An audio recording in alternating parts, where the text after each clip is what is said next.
नमस्ते मित्रों। महाराष्ट्र राज्य के पिंपरी चिंचवड़ का काला सच। महाराष्ट्र के पिंपरी चिंचवड़ की एक अद्भुत कहानी है। ये एक मिनी पाकिस्तान भी कह सकते हो।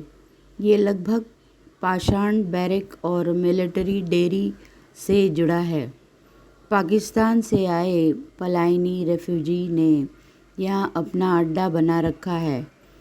अगल बगल के छोटे छोटे गांव में भी इन्होंने दखल अंदाजी की है। सेक्स रैकेट, सट्टा, देसी दारू की दुकानें चलाना इनका जीवन निर्वाह था। पुलिस इनके घर का बंधा एक जानवर है। पिंपरी के सब्जी मार्केट के पीछे। नंबर 1, पिंपरी के सब्जी मार्केट के पीछे कमांडर ऑफिस था। रेवेन्यू या टैक्स ऑफिस कहा जा सकता था।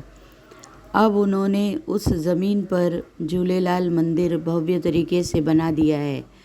वैसे पिंपरी में जहाँ तहाँ खाली जगह थी, या तो गुरुद्वारे बने या ज़मीनें हथियाई गई।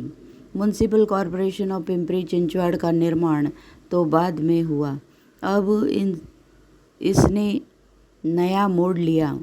पाषाण के दिए बैरक्स को दाएं बाएं आगे पीछे जहां खाली जगह देखी, रेफ्यूजीज अंधाधुंध मकान बढ़ाने लगे, जिससे रास्ते तंग, गलियां बनी। इस तरह से सिंधियों के साथ पंजाबी भी लगे रहे, मगर किसी एक मराठी को फ़ायदा नहीं हुआ। पीछे पीछे साउथ के लोग और यूपी वाले भी भर भर के आने लगे।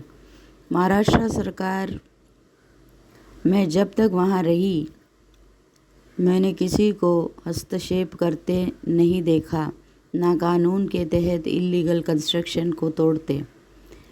सुंदरियाँ और पैसा शायद मराठी अधिकारियों ने पहली बार देखा था। इनकी कमज़ोरी बनी। नंबर 2, पिंपरी में एक स्कूल कम कॉलेज है, जय हिंद हाई स्कूल, जो 2 हिस्सों में बटा है, इंग्लिश और सिंधी मीडियम। मुझे पता नहीं कब और किसने सिंधी मीडियम को महाराष्ट्र में अनुमति दी। हमारे समय में प्रिंसिपल खिल्लानी थे। इंग्लिश मीडियम स्कूल से कमाया पैसा सिंधी मीडियम स्कूल पर लगाया जाता। जो डिसिप्लिन इंग्लिश मीडियम में रहता, वो सिंधी मीडियम में नहीं लागू होता। उन्हें हर तरह की आज़ादी होती। सिंधी मीडियम में कभी कोई बच्चा ग्रेस मार्क्स नहीं लेता और ना ही फेल होता, मगर इंग्लिश मीडियम में 30% बच्चे ग्रेस मार्क्स से पास होते और 20% फेल किए जाते। तुम कितनी बार भी फेल हो जाओ, मगर रिस्ट्रिक्ट नहीं होते, क्योंकि फीस उनको बराबर मिलती थी। नंबर 3, माँ वैष्णवी देवी से भी पुराना मंदिर है श्री गणेश जी का। वैष्णवी देवी मंदिर फकत एक कमाई का जरिया बनाया था एक सट्टेबाज ने।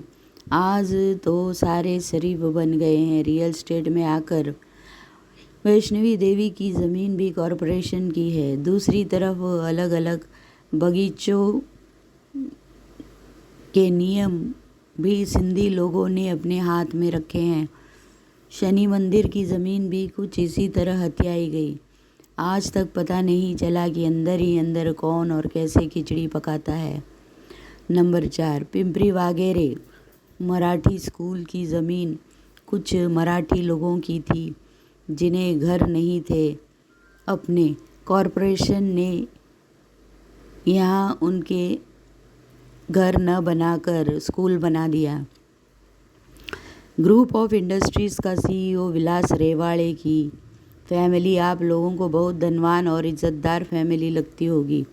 ये HB ब्लॉक 25/1 के सामने वाली लाइन में रहते थे। इनके साथ जो हुआ, सिंधी रेफ्यूजीज ने किराया नहीं देने पर सामान के साथ उनको माता पिता 6 बच्चों के साथ कड़ी ठंड में निकाल दिया था। दूसरा, प्रबंध न रहने की वजह से महीनों तक वो बंद मकान के बरामदे में खुले आकाश